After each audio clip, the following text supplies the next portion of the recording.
Hey everybody, how you doing? It's lunchtime, and you know what that means.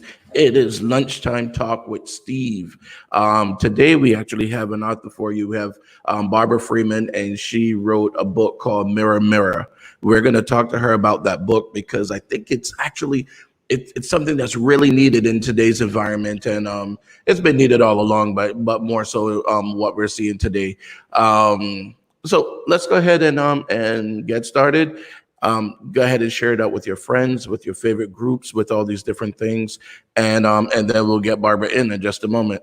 All right, guys, go ahead and do you do share it out.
All right, and here we are. We are back. All right, so today we have Barbara Freeman on with us. Let's go ahead and bring Barbara in. Oh, there we go. Hey, Barbara, how you doing? Good. Good afternoon, Stephen. All right. So go ahead and introduce yourself to our viewers so that they'll know who Barbara is, and then we're gonna jump into Mirror Mirror. All right. All right. I'm Barbara Freeman. I was an educator in Omaha, Nebraska. I taught seventh grade and counselor for middle school and spent the last 19 years as a guidance counselor for one of the largest high schools in Omaha, Nebraska, called Omaha North High. Uh, Currently, I'm a retired educator. Wait, I've been retired Barbara. about 8 years now. Hey, Barbara. Yes. You're breaking up. Yes. Are you on your Wi-Fi or because you're breaking up. You're going in and out. Oh, okay. My grandson's seeing if he can make the repairs here. Okay. And let me know when but the Okay. yeah. Do you have a? Can you go live on your laptop instead of your phone? Okay. I'm on the laptop. Oh, you are? Okay, so it's probably Uh, your Wi-Fi. I don't know, but you're it's actually a little bit better now. So yeah, so go ahead. You said oh, you were at the largest high school in Nebraska. yes, and it's predominantly African American high school, and I taught second grade for 7 years. So I've I've already worked with most levels of students or young people, and my major theme for my book Mirror Mirror was related to second through sixth grade, and it's Hmm. mainly to build the self-esteem and confidence of young people. And uh, today, when we watch commercials and look at magazines, we mainly see the majority as featured as beautiful people or the main actresses. Well, Mirror Mirror relates to the skin color of African American children, and it teaches them to feel validated by their own skin color.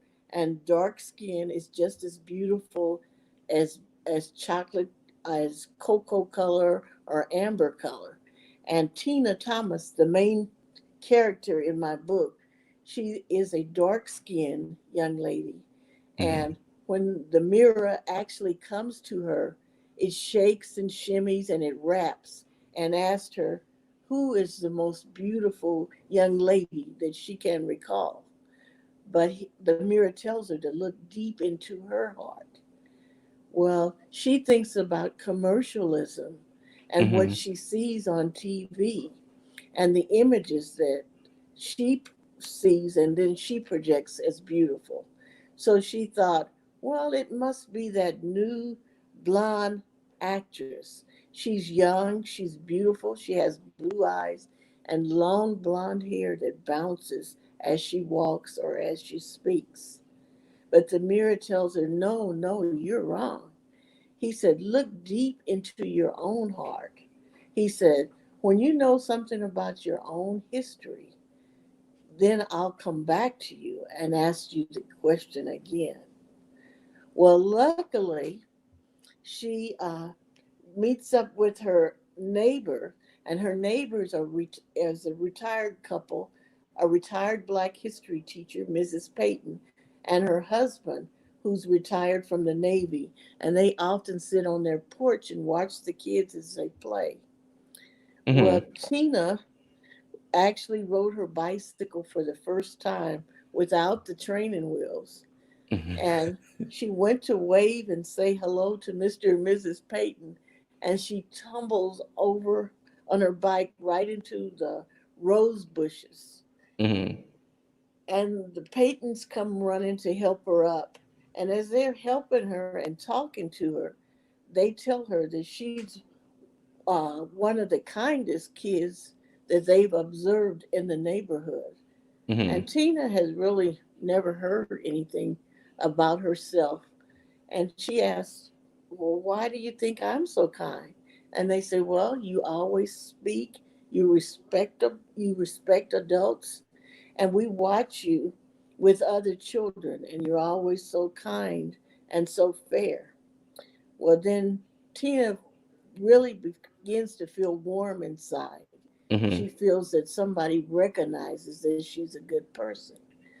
And Miss Peyton goes on to tell her, she says, well, if it's okay with your parents, she says, I want to teach you a little bit about some very creative Black historians. And I want to teach you about some of the females that are outstanding in history. So Tina was very agreeable to that. And her parents said, sure. So Tina spent a couple of days at Mrs. Peyton's house drinking lemonade and eating homemade cookies and learning about some very outstanding and courageous leaders that helped make our history is what it is today.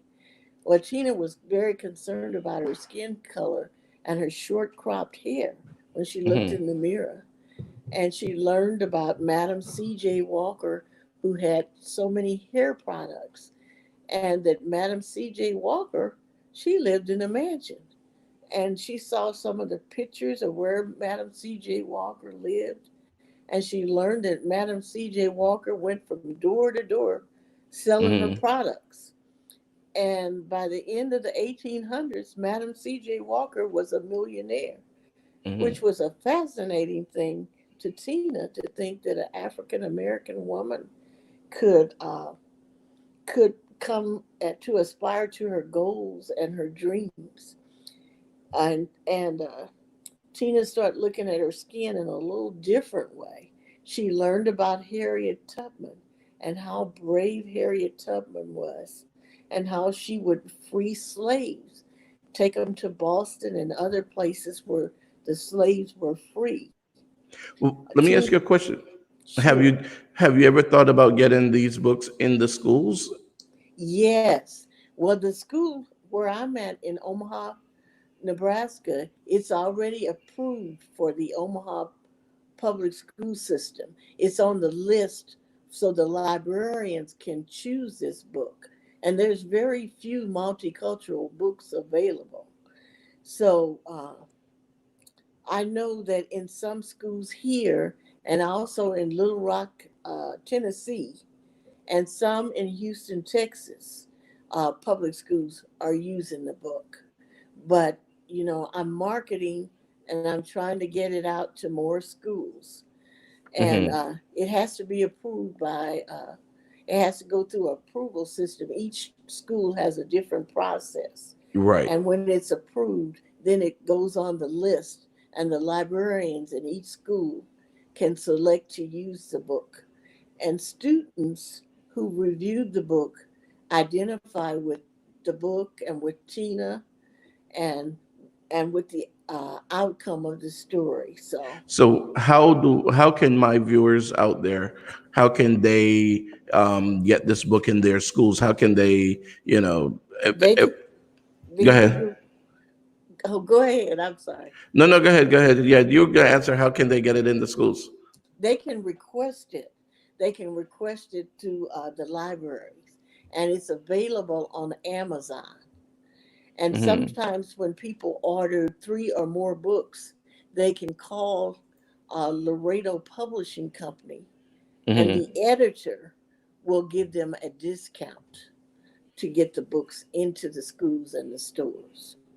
Yeah, and I So, actually have it on the website. So if they want to, they can just go out to the website to lunchtimetalkwithsteve.com and they can see it there. oh, great. Yes. And Yeah. I get great reviews when I go into the schools and I read the story. Uh, and sometimes I take my dog along with me, little Rascal, and Really? he and Rascal also appears in the book. He does not have a major part, but you'll Mm-hmm. see him throughout the book. Mm-hmm. And I think probably the best part of the book is the second time when the mirror comes to Tina, and Mm-hmm. Tina feels really good about herself, and she likes her dark skin, and she feels that her lips remind her of African queens, and she Mm-hmm. has her brown eyes look like they're mysterious because they're filled with the majestic memories of all the historians that she learned about. And Mrs. Peyton told her that sometimes when you learn about your own history, it Mm-hmm. makes you blossom. It starts like a seed inside of you, and it blossoms out where everybody can see your beauty. And the history that she learned about, she loved, and it made her feel really great about herself. And her preference for dark chocolate skin, uh, it comes very obvious to her because she has beautiful dark skin. So And what made you decide to write this book, and how long has that idea been in your head before you actually put pen to paper? well, the idea had been there about 10 or 15 years when I was, because I was working. Well, when I was Mm-hmm. working, I was so busy. I didn't really have, I didn't feel like I had enough time. And Hmm. but after I retired, I have more time to do the things that I dreamed about doing. And one of the things that inspired me to write the book, I went to an elementary school, and I was working as the counselor there because their counselor was out on maternity leave. And when I Hmm. got there, there were three fifth grade girls waiting for me. The teacher told me that they didn't feel good about themselves and they thought to be beautiful, they had to be white with long blonde hair. So Mm. me and the students talked, and then I got them each a book. Hmm. So I got them a notebook, and then I bought magazines, Essence, Ebony, all the magazines I could think of. And then each time I came, they would look for African American ladies with a good sense of style, so they could put pictures of someone who they thought was had a good sense of style, and we worked a lot with self-esteem and confidence. And then they had their own little notebook to take home and think about the things that we talked about. We did hairstyles, clothing, we did Hmm. outstanding people, and I thought about it and I thought there's a great need for not just these fifth and sixth grade girls, for a lot of young people to identify with their own beauty and to just feel validated and good about themselves. That they're not just, a lot of times, maybe they're the only one or just a few in a classroom. And a lot of times they look around the classroom and there's no posters or pictures that they can identify themselves with. And this is important too, that they see people like themselves. That, Definitely, yeah. yes. And So, many times when I read this story, somebody said, "That's me. You wrote it about me." And I said, "Yeah, you." And there's many other young people who feel this way. And we talk so, about things. Yes. so is there going to be a series to the book? Is this is there going to be You a know, part two or? well, what I'm working on now are biographies. Uh, Tina Thomas learns about Black historians of color, and I would do Hmm. six females and six male biographies. And one of the biographies is about an 11-year-old girl from Oklahoma, Sarah Rector, Hmm. and she had oil wells at some land they mistakenly gave her. That I the remember that story. Yes, and she ended up living in Kansas City, and she still has a mansion there on 16th and Euclid in Kansas City, Missouri. But what was outstanding about Sarah is she felt the importance of education. She went to Tuskegee and she became a teacher. But what she would do would rent limousines, and those kids who lived a long way from school, she'd have the limousine driver take them to the schools and back. And I thought this would show kids also that you give back to the community when you earn or have a little bit of money. But she was wealthy at age 11, and that was only because her dad couldn't afford to pay the $30 a year to keep this land for Sarah. So Standard Oil asked if they could drill oil wells on there. And at the first drilling, they were able to make money. And she started off getting a check for $700 a month, and then it went up to like 12,000 a month. And at age 11, there were a lot of men, especially from Germany, writing letters asking if they could marry Sarah. But thankfully, Booker T. Washington and someone else from Tuskegee inspired her to go on to Tuskegee and get her education. And she married a young African American man who lived Hmm. in Kansas City, Missouri. They graduated from Lincoln High School. And I relate to that because I was born in Kansas City, Missouri, and I also Hmm. went to Lincoln High School. So, and to go back and see that property uh, makes me really feel good. So I thought that I would write about a few young people who Hmm. outstanding scientists and historians that young people can relate to, and then some of the main leaders that we're so proud of. So they'll have a variety of people to feel good about and to know that they made outstanding contributions to our history. So, you said you had the idea for years. What made you decide that, hey, I'm just going to go ahead and do it? What made you decide to take the plunge or jump or however you want to phrase it? Well, I think I thought about it and I had a lot less activities than I did during the school year. And I Hmm. thought, well, if ever I will do it, it will be now. But my first books were about my dog, Sugar. She happened she happened to be American Pit Bull. And I thought my experience with Sugar and our family's experience with Sugar has been nothing but wonderful. She was like a ray of sunshine in our lives. Uh, my son actually adopted Sugar, and uh, my husband and I took her in when she had an accident. She was hit by a car. So we took her in and we said we'd give her back after she had her surgery and was doing well.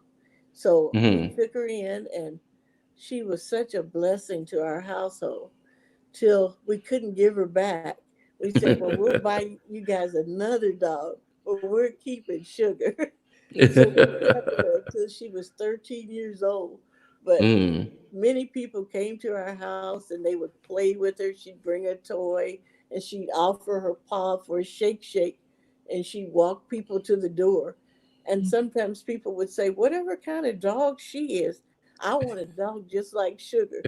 And when I say she's a pit bull, people say, what? I said, yeah, she's just a pleasant dog. She loves people and she loved animals. Hmm. So I really wanted to I wanted to get the book out before Sugar passed. And she was sick. She was about 13 years old, which is a long life for a pit bull. Hmm.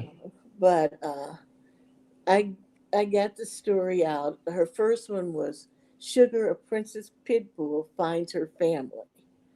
And Hmm. then I noticed that a lot of times on intelligence scales, they did not include pit bulls when they measured intellect and intelligence and ability to follow directions and instructions.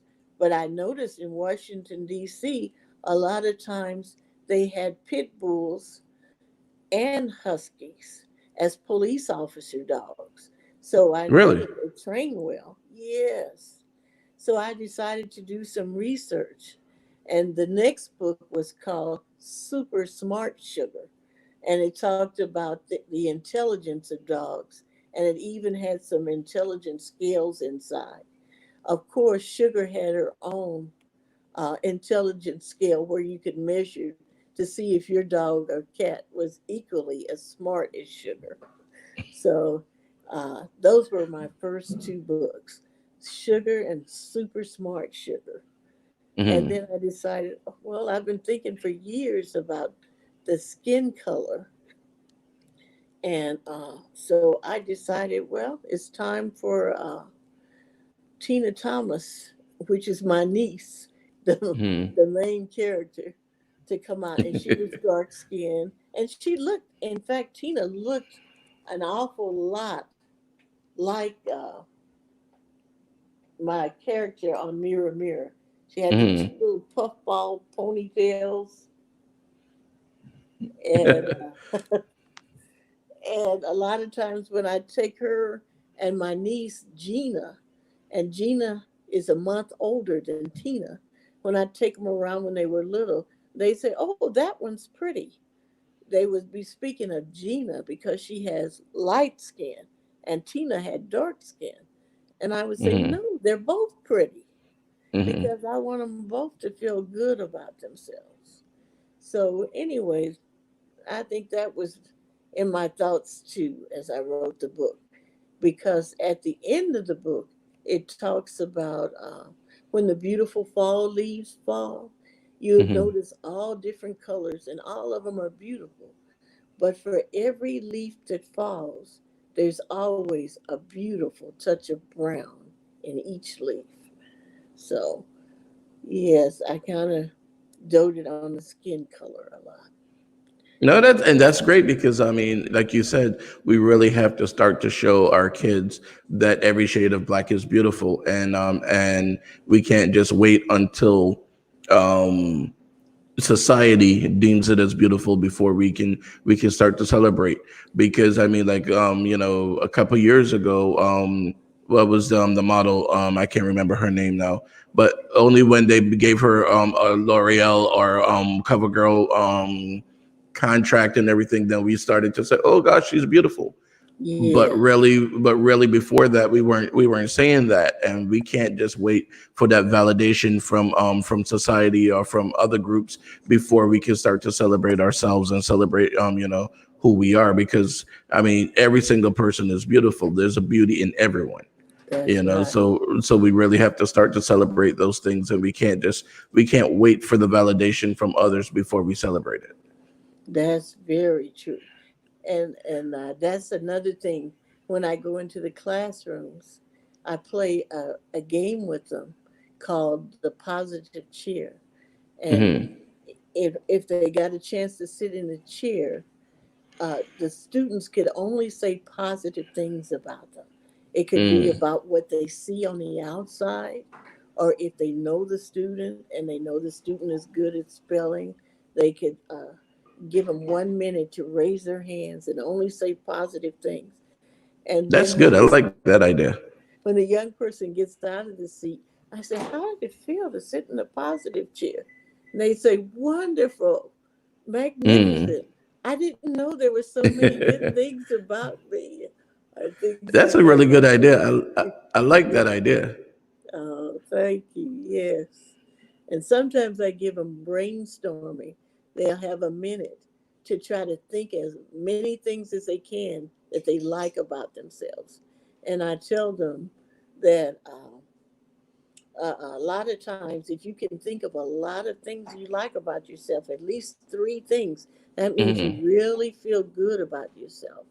And if you can say good things about other people, that's a great thing. But those people Definitely. who never have anything good to say about people, those are the people who really need to feel better about themselves. And the kids say, "Oh, yeah, that's true." So then they come up with so many things to say good about themselves and about other people. And usually they'll give me a compliment too. They'll say, "And you are a really nice person." And I said, "Well, thank you. You have to really feel good about yourself in order to say that." So, yeah. So have you found that it's been making a positive impact in the kids? I mean, have you seen a big change in these kids, like from the time you start the program to the end? Yes. And many times I get letters from the principal or from the Mm. teachers, and they'll name kids or they'll send me a little video or something of a young lady or something that said, "This is me. You were talking about me." And I really, yeah, and I really feel good about myself.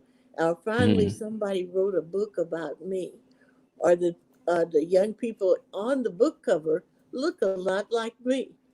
And I said, "Well, Mm. good. Yes. Yes. That's good. That's awesome. Because that's what it's all about. It's all about, changing the next generation and helping the next generation to see the things that we didn't see. And I think that we need more of those conversations like what you're having with those kids. Yeah. Here in Broward County in our schools, we have what we call courageous conversation.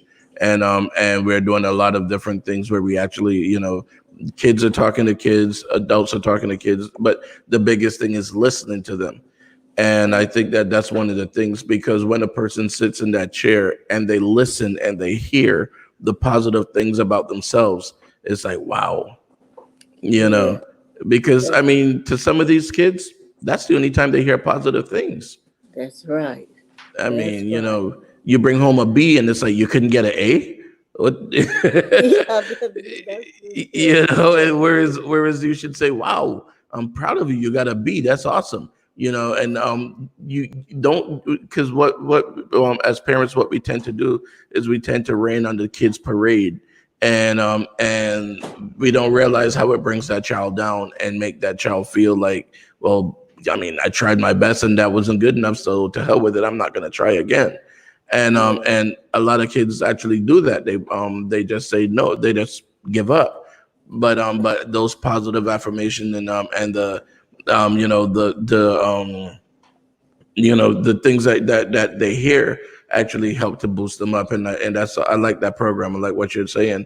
Now your book, it is available on Amazon.com, and it's available right on my website. I actually have the link right on lunchtimetalkwithsteve.com. They All can go right. there and just click on advertisers and they'll see you. um, I should start a book club page on my website or something. Because Oh, I have so far I have what, 4 books on there, of different oh, people that I interviewed. So I should start something like that. that That'd be sounds pretty cool. interesting. Yes. Yeah. That's a great um, idea. I know as a counselor, when young people came in my office, and was in high school, the most important thing it seemed to be for me was to listen to whatever problem they had. A lot of times as adults, we think, well, they don't have any problems. Oh, I'm feeding them, I'm paying for their expenses. But their problems are very real to them. And when they Definitely. come in, I listen. And there's something in me that looks for the positive in everybody. And when I Hmm. listen to the young person and let them explain why they happened or why they got in trouble and they had to come to the counselor's office.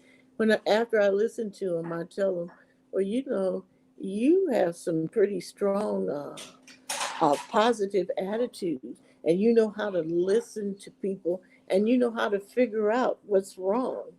I say, well, you have a good reasoning ability, or you have a good way of expressing yourself, and I know you can think things through.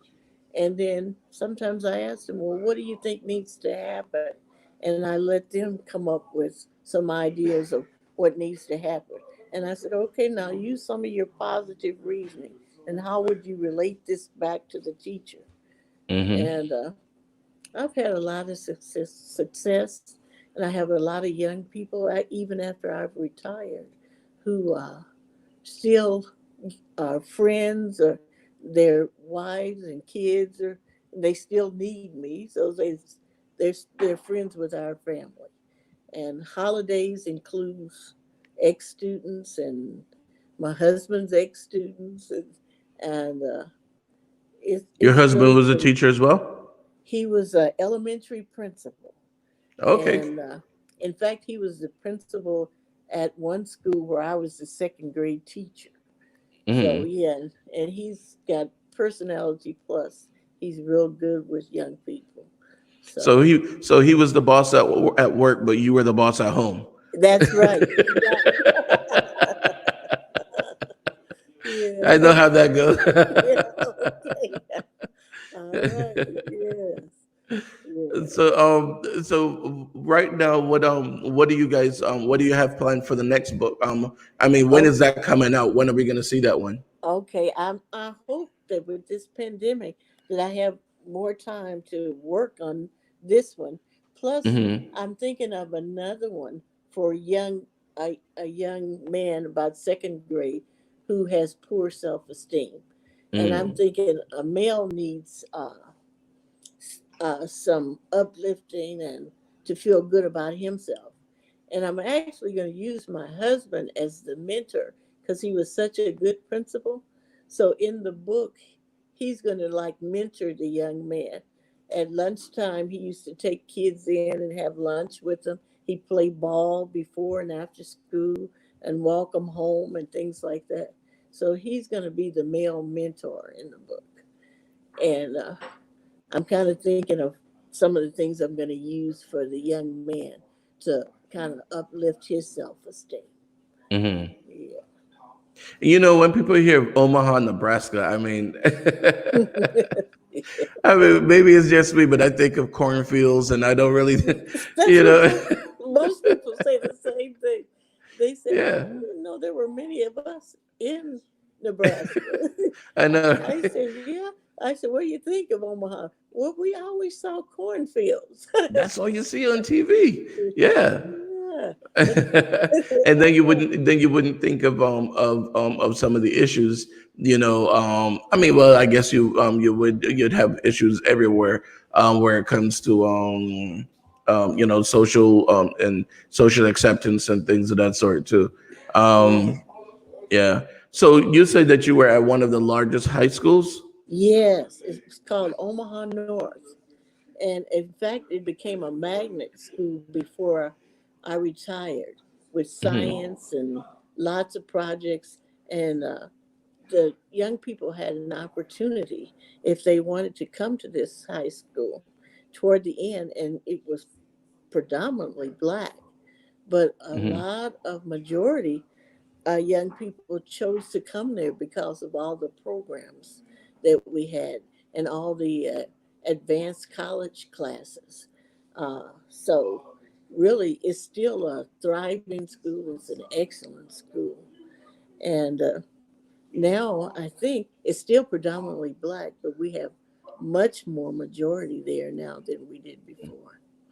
How large is that school? I'm just curious because when I hear some of these schools and compare them to Barrow County, like a friend of mine, he is the superintendent in South Carolina and Piedmont, and he was saying that they have 5,000 students in their entire school district, and I'm thinking, wow, we Oh, have okay. we have some schools here that almost have just that in one school. Oh, we have almost 50,000 here. Oh, Yeah, we have what do we have? 200. I think we have 275,000 in Broward. oh, Barrow County. Yeah. Yeah. Okay. What about Freeman? Do you know the number at North High? It was 2006 at one time. 2,500 is a Yeah. magnet school. Yeah. And I told him it's a magnet school. Yeah. My husband says it's about 2,500 at Omaha Wow. North at Wow. alone. That's a pretty big school. Yeah. Yes. Yes. Arl says one of my viewers, Arl Ferguson. He said he was born in Omaha. Is that right? Oh, wow. All right then. Yeah. Maybe one of these days I'll come to Omaha for a visit. I don't know. I mean, Yes. what is We'd there love in to have you. Omaha? Hey, how you doing? He said we'd love to have you. Oh, definitely. I mean, what is there to do in Omaha? I'm curious. Well, besides having one of the better school systems, there's a lot of steakhouses for Ah. people because we're known for beef too, not just corn, but for beef.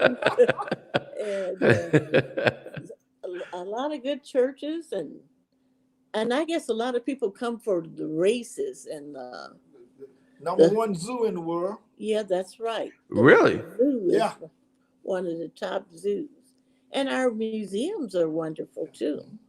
Uh, we have the Joslin Art Museum. It's Hmm. not only a beautiful place, but they have a lot of different events to come and take part in, and they have a nice restaurant that serves good food there Yeah. too. We have a lot of people say, when I say I'm from Omaha, because I'm originally from Georgia, they always Hmm. say, is there any black folks up there? Exactly. That's what I'm thinking. I'm like, so you guys are like the only two black people, right? Oh, oh, we got about we all got almost 60,000 black people in Omaha. Wow, Yeah, that's a lot. yeah. That. What part of Georgia are you from? I'm from Athens, Athens, Okay. Georgia. Home of the dogs, the Bulldogs. Hey, I went to Tuskegee and I was recruited up here to come and teach. And Mhm. so when I came here, I said I was going to stay 2 years, but it's been 55. Wow. Yeah. Man. All right. So you were in Tuskegee. You went to Tuskegee. Yes, I did. And you know there are a lot of famous people that went to Tuskegee. I believe wasn't it the Commodores went there, right? Yes, Lionel Richie. Yeah. Lionel Richie, and I think some of the other guys from the Yes, all of Commodores them. went there as well. Where they started. Yeah. And I believe Tom Joyner went there as well. Yep, yep. Tom Joyner was there too. So Wow. yeah, That's pretty that's where I cool. went. That's where I got involved in the civil rights movement from Tuskegee. So yep. So tell me then. So let me hear a little bit of the civil rights movement and things that you've done. Now this is becoming a story of both Freemans. We're going to do an interview of both Freemans. Okay, when I first got to Tuskegee, we had a dean that was named Dr. Philip Petrain, Dr. Phillips, and he got us all involved in going out and the Black Belt counties in Alabama and registered students to vote, Mhm. registered people to vote because so many of them didn't want to vote, and so he got us involved in that. And so after that, Tuskegee was very instrumental in the civil rights movement. I was marched with Dr. Martin Luther King, Stokely Carmichael. I was involved in the Selma March. So we was very involved in so many things at Tuskegee, and that was in the '60s. So I'm a little old. Yeah, I graduated from Tuskegee in '66, and I came here in Wow. '66.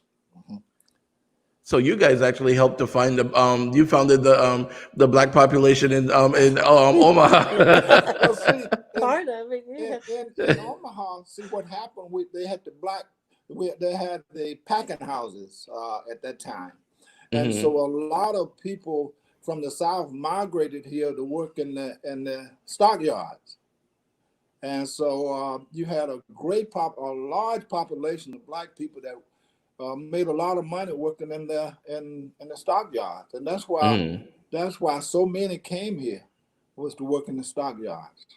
We don't have those now, but that's how most of us got here through the And stockyard. so what do you find like we see now all the different things that are going on around the country. We see the Black Lives Matter movement. We see the different things that are happening with racial injustice. What do you find the climate to be like in Omaha? What do you find as far as blacks and whites living together and the issues with the police? Are you finding that you're having those issues there, or do you think that it's much I, milder there than in the big city? Well, don't want to say the big city, you know what I mean. it's a little milder, but it's the same. We still deal with the same issue. Now, I don't know whether you remember Ernie Chambers is one of our longtime state senators here. He's been Hmm. involved in the civil rights movement for years. But as far as the climate here, we did have a lot of. We had one of our person was killed here about about a couple of weeks ago when they were demonstrating downtown, and Hmm. one of the guys came out, said he was protecting his store, and so the people had told him not to just leave him alone, but one of the old men came out and attacked the young man and pushed him down. And so the young man got up and jumped on his back.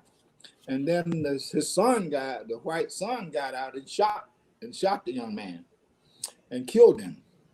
And so what happened after that has been it's been pretty rough, because after they arrested the young man, arrested the old man, they let him loose and said the shooting was justifiable. And so we're dealing with that issue right now because Hmm.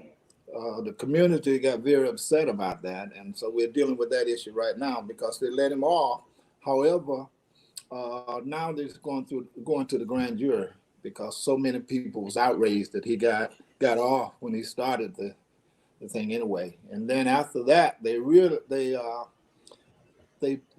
city put him out of. They revoked his license for downtown, so they sort of they sort of took care of that piece, but still he's still out. They Yeah. let him out of jail with no charges. Can you imagine us shooting Yeah, somebody? the other way around, no, that Yeah. wouldn't have happened. That wouldn't He wouldn't get out just like that. And see, these are the things. This is why I like doing my show. I like the grassroots efforts of the show because that's something that we don't hear on CNN. Mhm. That's something we don't hear on MSNBC. So we only hear these things when we talk to people, the average everyday person that can Mhm. give us information about what's happening on the streets because listening to CNN and MSNBC and Fox and all these other stations, you would think that okay, well, all the protests and everything kind of settled down because they're not covering it anymore. But now listening to you and to also other people, I start to hear more of the things that's happening around the country and start to realize that we still need to protest. We need to vote. We need to get out because one of the things I always tell people too, going back to your story, with the shopkeeper, um, the reason why he's able to get out is because the district attorney or state attorney or whoever That's didn't right. see the value in the person's life that he That's it. took. That's Exactly. it. And so So he got so much. The attorney got so much pressure. So they had to call a grand jury. That's the only reason. If the community hadn't came in outrage, it would have been over. But now, now now going back to that, still that state attorney still doesn't see the value in the life that he took, but he sees the value in the votes that he's going to lose. That's the difference. there you go. Yeah. That's it. It's a little So we have to realize the difference. So just because he went ahead and filed the charges doesn't mean that we don't vote him out. We still have to vote him out That's right. because because he still didn't see the value in the life that he that's took. right. I agree. I agree. I agree. you know so these are things that I like to talk to people about, and I definitely enjoy talking to you guys about these things because I want to talk more about some of the stuff that you guys are doing as well, and maybe Barbara can write a book on some of these things because one of the problems is we wait till our children get to be 16, 17 years old to start talking to them about injustices, but by then they've already seen it, and not only have they Yeah. seen it, but they've been brainwashed into thinking that it's normal and it's okay. Yes. See, right So, now, I'm teaching a mhm, class to change the narrative how we look at black and brown boys. So mm, that is so important because our black males have some difficulty coming through the system. I use myself as an example, so it makes a difference. And then just talking to school teachers, making sure that they understand those differences, can make all the right. difference in the world. And that's the thing too, because I mean, we look at the injustices that are happening, and we have to realize our part that we play in some of it by perpetuating some of it. And let's go back to school teachers. You'll see some teachers that would say, "Oh, I don't want to go teach over in the hood. Those bad kids." Well, if we're saying that about our kids, Yeah, you know, then the exactly. then the white person is going to sit and say, "Well, wait a second. Well, the black person saying that they don't want to go. Well, hell, I don't want to go Yeah, either." yeah. See, that's where I want to be. but we have to realize that our kids might act a certain, and all kids act that way. Yeah. All kids. We just Mhm. excuse behaviors of other kids. Oh, well, boys will be boys, or oh, they're just going through a phase. But when it's our kids, it's like, oh my God, that's so terrible. No, it's the same behavior in all the That's kids.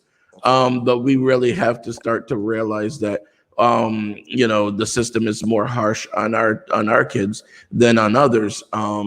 And we've seen it time and time and time again where kids that have a fight in school are treated worse than kids who actually bring a weapon to school or whatever, just Yeah. because, Yeah. so we see so many different things. Um, but those are all ideas for you, Barbara. That's Yeah. right. All right. Get to right now. I'm telling you, you have time because you're retired, right? That's right. That's And you right. can't go anywhere because of the COVID-19. Right. So No, she just I'm busy. she just send me to the store. She'll stay in. She'll send me. See, there you go. There you go. So we should be seeing a few more books coming out. We should, we should be seeing at least another two books coming out before the pandemic is over. Hey, Well, you could actually write one about the pandemic. you're right. You're right. Yeah. How does it But that affect gives children? Yes. that's true. Yeah. Yes. That there we go. That gives me the third book to come up with. Yeah. All right. But I definitely would like to chat with you guys again about some of the things, especially some of the civil rights things, because I really enjoy bringing those things to our viewers. I think that there's a lot that's not taught in school. There's a lot Yeah. that our parents can't teach us because they didn't learn it. So That's right. what we have to do is we have to be the storytellers. So you tell your story, the next person tell their story, so on and so forth, and we start to bring it together. It's almost like ancestry.com or any one of them. Your DNA matches with another person's DNA and then matches with another one. Well, the same with the stories, because you're in Omaha, Nebraska, but your story of Tuskegee is going to match with another person's story as well. Um, for example, a lot of people still don't know about the Tuskegee Airmen. They That's don't know right. about the Tuskegee experiment. They don't know about all these different things that just go on right in that little town of Tuskegee. Exactly. So that's where we all put our little piece of the puzzle, and then we start to realize the big picture. You That's know. right. So those are things, and maybe maybe that's something that you could put together as well. I don't know if you want to, Mr. Freeman, if you're, I don't know if you want to put together something like that, and that would be great for young boys all over the country. I Mhm. think what you're doing in Omaha is great, but there's a lot of kids all over this country that need you and need what you're doing. I understand. You got those. I mean, let's look at Chicago, for example. And I don't want to pick on the people from Chicago. I love Chicago. I've been there before. I love it. Mhm. It's great.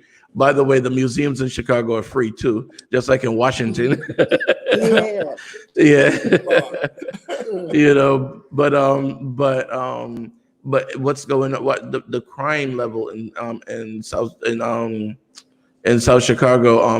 The crime level in Chicago is like it's ridiculous. It's ridiculous. So the young boys need you to they need you up there, and if they can't get you in person, they can get you online. Mhm. Let's make that happen. All right. All right. That is your homework assignment, Mr. Freeman. I got a homework assignment. All right. Well, thank you so much for allowing my wife an opportunity to talk. I really Mhm. appreciate that. No, I appreciate you guys. I appreciate everything you guys are doing. I appreciate what you're doing for the kids, and it's my pleasure to have you on the show. Well, All thank you right. so much. Thank you. Thank you so much. All right, thank you. I'll talk to you guys later, all right? All Okay, you right. take care. Okay, you too. All right, All bye. right. Bye bye. Bye bye. So, guys, I mean, we had Barbara Freeman on here, and then we had a surprise guest of her husband, and it was awesome because we got a little, we got information from him, from her. We got so much information, and there's so much that you guys can do. Look. Here's the thing: this pandemic creates opportunities for a lot of people. We can sit down and we can write books, we can do podcasts, we can do web shows, we can do so many different things to get information out. We can You can create masks and make money from that. You can. There's so many opportunities. I mean, when I hear people say I don't know what to do, it baffles me because we know what to do. We just don't want to step out and do it. So that's why I definitely applaud, Barbara for what she's doing for her books. Because a lot of people, and I tell you, I wrote a book years ago and I've never published it. And people keep telling me, oh, you should self-publish. You should. And I didn't do it. I really need to do it, you know. But I don't know. I mean, I'll definitely do it. I'm gonna tweak it and bring it back to where it should be. For now, and then I'll publish it. You guys should be seeing it soon. We'll look out for it. I've been saying that for a long time, I know, but I'm gonna now. I have time to do it. So anyhow, Julia says Chicago is a great city, beautiful city. I need to go back for Taste of Chicago too, because that's if you guys aren't familiar with Taste of Chicago, you should check it out. You go there. I don't know how they're gonna do it now with the social distancing, but you go and it's like the whole park. I believe it's in Grant Park, if I'm not mistaken. And the whole park is shut down. And it's just like samples of food. It's great. It's awesome. Right over by Buckingham Fountain, which is the fountain you see on the beginning of Married with Children. Well, Al Bundy, yeah. Julie says the harvest is ripe. Our children need you. Yes, sir, Mr. Freeman, they need you. So again, guys, let's go ahead and make something happen. All right, we have no excuse. God has shut down the world so that we can do what we need to do. It's almost like when you need to cross the street and the crossing guard shuts down the street and stops traffic on both sides and allow you to just walk across, whether you want to hop, skip, jump, run, whatever you want to do just to get across. That's what God did. He shut down the street so that you can do what you need to do. All right. You have opportunities out there. They're right in front of you. Please, let's make this happen. Let's do this. We cannot keep saying, oh, I don't know what to do. I'm broke. I'm this, I'm that. We can't keep saying that. Let's do this. All right. All right, guys. So, as always, it's been fun having you guys on the show.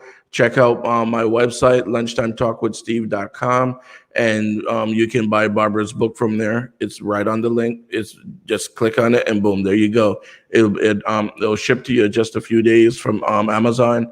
So just go right to lunchtimetalkwithsteve.com. Click on Mirror. All right. As always, if you guys see someone that needs help them out, because later on it could be you that need help. All right. If you see that they don't have a way to get to the food bank or to get to wherever, to the store, help them out. If you don't want to take them in your car, get the food or get whatever they need and bring it to them. Call and check up on someone that you haven't seen in a long time or you haven't heard from in a long time, because you never know. I mean, you may be that one person that they wanted to hear from. You may have that kind word for them. All right. So anyhow, you guys take care of yourself, take care of each other, do a random act of kindness for a stranger. All right. Peace, people. See you tomorrow.